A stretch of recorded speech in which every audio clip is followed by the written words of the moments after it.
Bien-aimés, vous savez, pour que certains peuples attirent la grâce de leur Dieu ou des dieux, qu'est-ce qu'ils font? Ils procèdent à des sacrifices d'enfants. Ils font des choses. Et c'est pourquoi vous allez comprendre, là Dieu a dit, même dans le cadre d'un mariage, il n'y aura pas de relations sexuelles pendant la période d'écoulement de sang. Il n'y en aura pas. Parce que Dieu protège une chose qu'il a lui-même rendue légale et il désapprouve une chose qu'il a rendue illégale. Qu'on ne vous trompe pas, la loi de Dieu n'a pas évolué avec le Nouveau Testament. La loi de Dieu s'est confirmée et c'est pour ça que Jésus est mort à la croix. Oh, donne-moi un amen. Et ces choses dérangent plusieurs personnes. Des pactes, même dans la sexualité, il existe des actes sexuels. Il existe des temps sexuels. Il existe, permettez-moi de le dire sans me gêner, il existe également des entrées sexuelles qui sont en réalité un pacte, mais on ne vous le dit pas. Il va te dire, oh j'aime comment tu as des formes, j'aimerais faire ça par derrière. Et puis un autre pasteur va te dire, c'est quand même ton mari, accepte. Il est ton mari mais il n'est pas ton Dieu. Ah, donne-moi un amen. Et je vais te dire, et je pèse ce que je vais dire, je préfère quelqu'un qu'on répudie pour avoir obéi à Dieu qu'une femme qui garde son mariage pour avoir désobéi à Dieu. Et peu importe la qualité de celui qui vous dit ce n'est pas un péché, qu'il commence d'abord par arracher les pages de sa Bible, qu'il commence par arracher Romains 1 à partir du verset 26, qu'il commence par arracher toutes ces choses. S'il ne le peut, alors il n'a pas le droit de le dire. Donne-moi un amen. Et donne-moi un amen. Pensez-vous que parce qu'on est marié avec une personne, cela empêche qu'on sacrifie la personne? Non, on la sacrifie bien, même mieux. Mais qu'est-ce qu'on fait? Parce que certaines positions sexuelles sont en réalité des cultes qu'on est en train de rendre à des divinités. Sont des invitations que l'on rend à des divinités. Frère, le Dieu de la Bible n'est pas bête. Ah non, toutes nos passions ne sont pas forcément pures. Et ce n'est pas le mariage qui donne à de mauvaises passions une pureté qu'elles n'ont pas. Bien-aimé, Dieu n'a pas changé. Et les temps ne changent pas Dieu. C'est pourquoi l'apôtre dit ceci, qu'il est le maître des temps et des circonstances. Car en lui, il n'y a ni changement, ni ombre de variation. Il n'y en a pas. Donne-moi un amen. Ces choses, si on ne vous le dit pas, bien aimé, vous allez détruire votre vie. C'est pourquoi il y a des gens ici qui ont l'habitude de dire, j'ai élevé des autels, comment Dieu ne fait pas? Tu continues à sortir avec le mari d'autrui et tu crois que Dieu, on l'achète avec de l'argent, foutaise. Donne-moi l'amen. Mais moi j'ai prié, le prophète m'avait dit. Le prophète n'est pas Dieu, il n'est qu'un instrument. Il peut arriver au prophète de regarder son intérêt. C'est ça le cœur de l'homme. Mais la prophétie ne vérifie pas la Bible. C'est la Bible qui vérifie la prophétie. Le jour où on vous donne une prophétie que la Bible n'accepte pas, même si ça vient de moi, rejetez-la. Bien-aimé, Dieu ne taille pas le péché à la dimension de la foi. Non, Dieu voit le péché à la dimension de la chrétienté, à la dimension de notre appartenance à Christ. Pas autre chose. La parole de Dieu, on ne peut pas la détourner, on ne peut pas la contourner. C'est que la Bible a dit non, restera non jusqu'à la fin des temps. Donne-moi un amen. Et c'est par des choses aussi stupides que le diable est en train de conduire de plus en plus de personnes en enfer, de plus en plus de personnes en enfer, parce que nous voulons tellement nous satisfaire que nous oublions ce que la Bible a dit. Madame, ne donne pas à ton mari ton postérieur. C'est fait pour faire caca et non pour entrer. Donne-moi amen.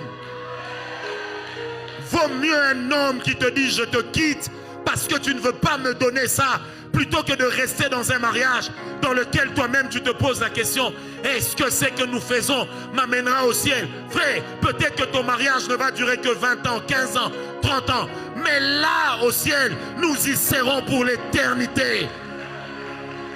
On ne peut pas comparer l'éternité à un laps de temps. On ne le peut. C'est pourquoi la Bible dit, notre Dieu est éternel. Ça veut dire, il existe par lui-même. Avant que le temps ne soit, il est. Et lui nous amènera dans son éternité, afin que nous aussi, nous soyons comme il est. Habitons avec lui, l'adorant et l'exaltant. Si tu es d'accord, donne-moi un amen bien. Frère, aucune alliance n'a le droit de violer les prescrits de la parole de Dieu. Je le dis avec sérieux. Aucune chose ne peut violer les prescrits de la parole de Dieu. Parce que Dieu est dans sa parole. Dieu n'est pas ailleurs. Il est dans sa parole. Ah, donne-moi un amen. Et la Bible dit dans le psaume 147, verset 5, l'Éternel dit une parole, il court derrière sa parole pour l'accomplir. Il ne court pas que pour accomplir des paroles de bénédiction, mais il court aussi pour accomplir des paroles de malédiction. Nous ne prions pas un Dieu bête, nous ne prions pas un Dieu qui a une longue barbe et qui nous regarde comme s'il n'avait rien à faire. Oui, mon fils, fais ce que tu veux. Non, il n'y a que Dieu qui ait le droit de faire ce qu'il veut. Toi et moi, nous n'avons pas le droit. L'alliance est sacrée. L'alliance est sacrée. L'alliance est sacrée. Blaguer avec tout. Mais il y a de ces choses, tu blagues avec aujourd'hui. Tu peux rire aux éclats. Mais n'oublie pas, tu paieras. Tes enfants aussi paieront.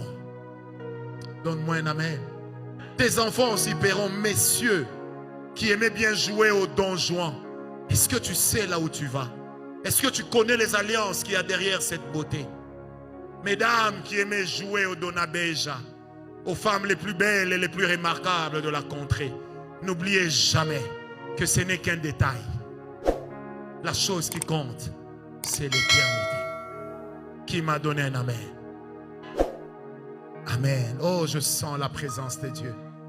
Quand on veut te voler ta destinée, on te conduira à faire des choses qui amèneront Dieu à se détourner de toi. Et lorsque Dieu se sera détourné de toi, le diable se chargera lui-même de te mettre à mal. Frère, je me rappelle de cette fille que j'ai reçue une fois aux États-Unis, fille d'un grand pasteur. Elle me dit, mon père est reconnu comme un grand pasteur. Il prêche Jésus-Christ. C'est extraordinaire. Il parle de la sanctification, c'est grave.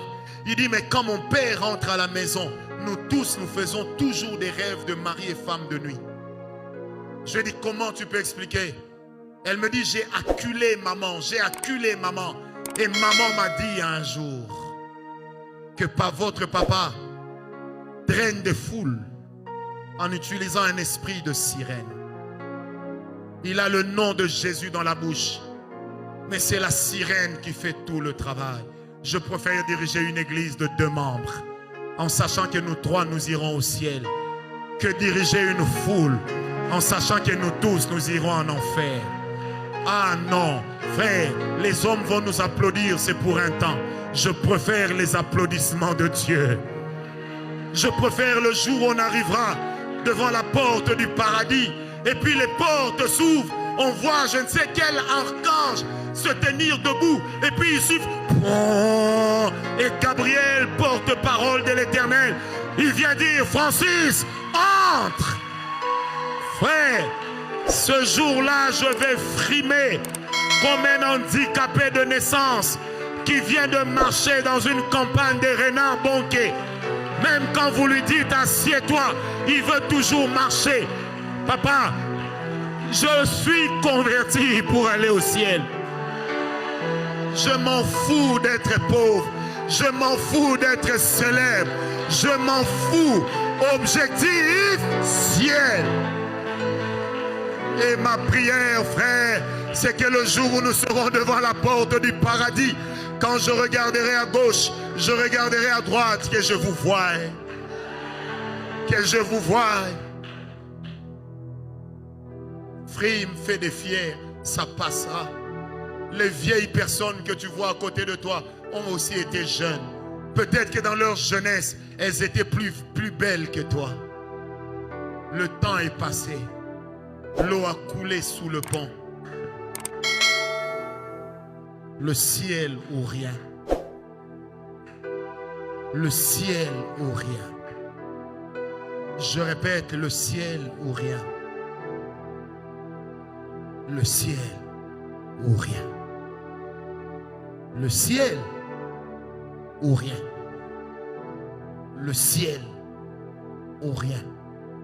Je me rappelle d'une personne qui m'a dit un jour, Francis, je vais te dire des choses, ça va asseoir ton aura. Je lui dis non, tu peux les garder pour toi.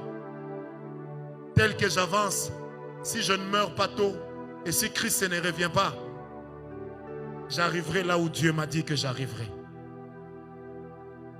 Je sens la présence de Dieu. Si tu dis, mais pour qui il se prend? Il se prend pour un enfant de Dieu. Point barre.